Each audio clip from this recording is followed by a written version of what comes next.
जब वेदांता का शेयर काफ़ी ऊपर है। दूसरा, वेदांता डीमर्जर के लिए संघर्ष कर रहा है और इसके लिए काफ़ी दिनों से चीज़ें बता रहा था। और ये जो जेपी का अधिग्रहण की स्थितियाँ हैं, ये जो भी चीज़ें हो रही हैं, इसी की वजह से ये सारी निगेटिव स्थितियाँ हमें देखने को मिल रही है। तो भैया आज जो मैंने आपको चीज़ें समझाई है, ये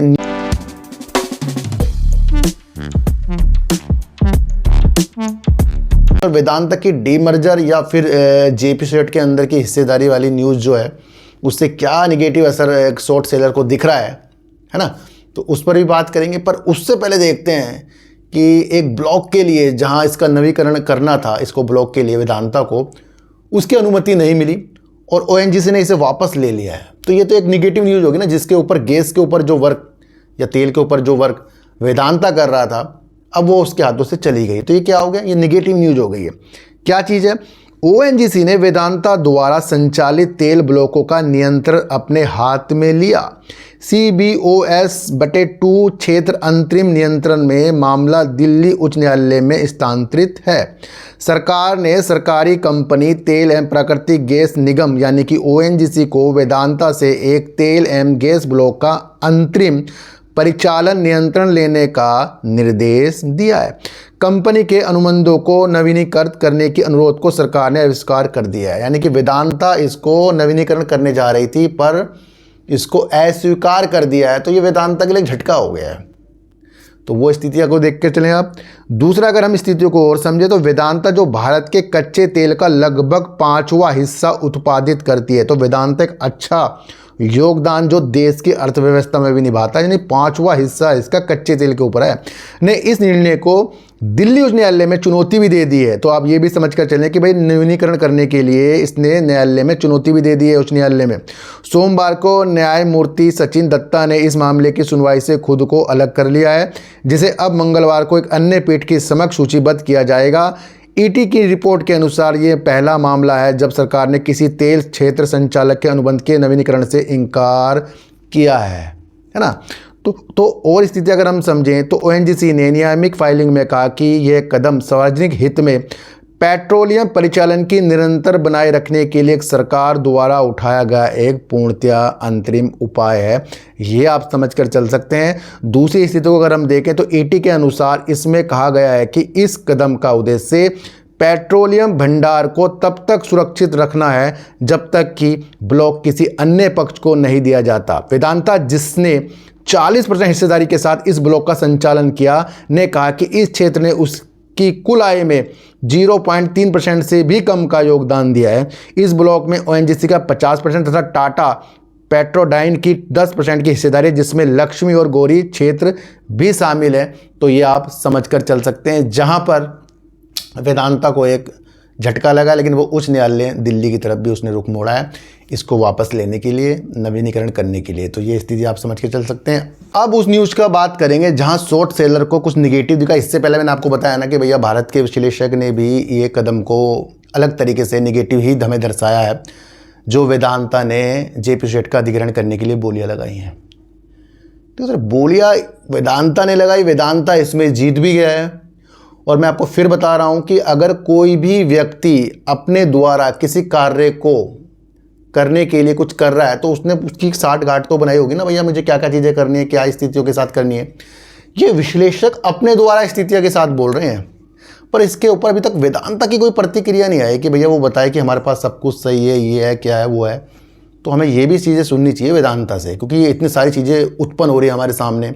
एक अमेरिका का शॉर्ट सेलर आ गया है ये नेगेटिव स्थिति हमें बताने के लिए। क्या वो चीज़ें अगर मैं आपको बताऊं तो वेदांता के जेपी सेट सौदे से हिंदुस्तान जिंक और ब्लॉकों में सरकारी हिस्सेदारी खतरे में है। अमेरिका शॉर्ट सेलर ने ये चीज़ें बताई।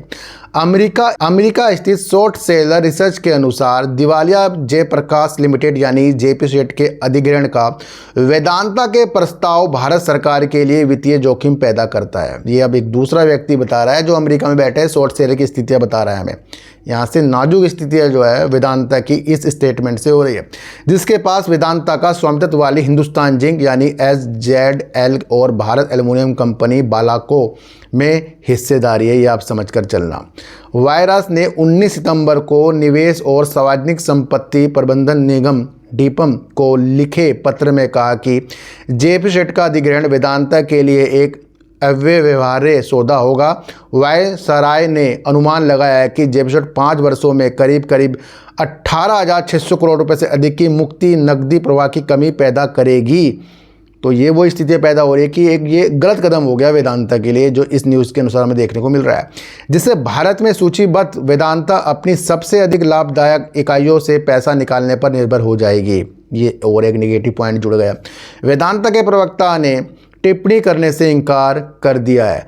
पत्र में कहा गया है कि वित्त वर्ष 2025 में वेदांता की मुक्ति नकदी प्रवाह में हिंदुस्तान जिंक और बाल्को का योगदान 42% था, लेकिन राजस्व में उनका योगदान केवल 31% था।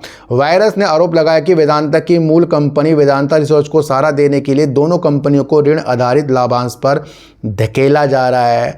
अकेले एसजेडीएल ने अपनी आय से कहीं अधिक लाभांश जारी किया है और नए ऋण के माध्यम से घाटे की भरपाई शुरू कर दी है।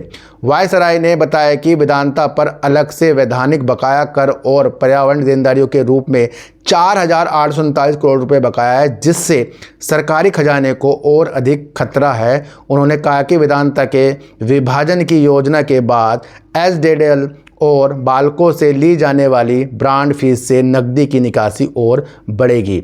ये पत्र वेदांता और सरकार के बीच बिगड़ते संबंधों के बीच भेजा गया था। पेट्रोलियम और प्राकृतिक गैस मंत्रालय ने हाल ही में राष्ट्रीय कंपनी कानून न्यायाधीश में वेदांता की विभाजन योजना पर आपत्ति जताई थी।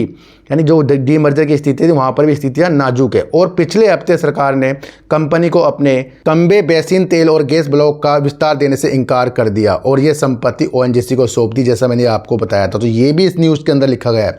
वायसराय ने लिखा, हस्तक्षेप के बिना सार्वजनिक धन और सरकारी इक्विटी एक अव्यवहार्य निजी अधिग्रहण को सुनिश्चित करेगी। उन्होंने DIPM से आग्रह किया कि वह दोनों रणनीतिक परिसंपत्तियों के और अधिक से पहले कार्रवाई करे। जेपशट के ऋणदाता वेदांता और अडानी ग्रुप की गई पेशकश पर मतदान करेंगे। वेदांता ने ऋणदाता को 12,505 करोड़ रुपए और अडानी ने 250 करोड़ रुपए कम की पेशकश की है। तो ये भी आप समझकर चल सकते हैं। और यहाँ पर अब जो है जेपशट के ऋणदाता मतदान करेंगे भैया किसको ये कंपनी दी जाए, जहाँ वेदांता और अडानी ग्रुप है।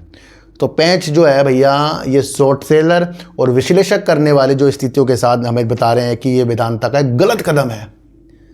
तो देखना ये है कि भैया क्या इफ़ेक्ट जो है ये वेदांता की ये रिपोर्ट जो बनाई है अमेरिका के शॉर्ट सेलर ने, तो ये एक सोचने वाला विषय बन जाता है हमारे लिए। और ये उस वक्त जब वेदांता का शेयर काफ़ी ऊपर है। दूसरा, वेदांता डीमर्जर के लिए संघर्ष कर रहा है और इसके लिए काफ़ी दिनों से चीज़ें बता रहा था। और ये जो जेपशट का अधिग्रहण की स्थितियाँ हैं, ये जो भी चीज़ें हो रही हैं, इसी की वजह से ये सारी निगेटिव स्थितियाँ हमें देखने को मिल रही है। तो भैया आज जो मैंने आपको चीज़ें समझाई है, ये न्यूज़ बेस्ड चीज़ें समझाई है, कोई भी इसे पढ़कर समझ सकता है। फिर भी मैंने आपको इसे समझाया है ताकि हमें समझ में आए बाज़ार की स्थितियाँ कभी भी किसी भी तरीके से, किसी भी न्यूज़ से, किसी भी एंगल में घूम सकती है। ये आप समझ कर चलें।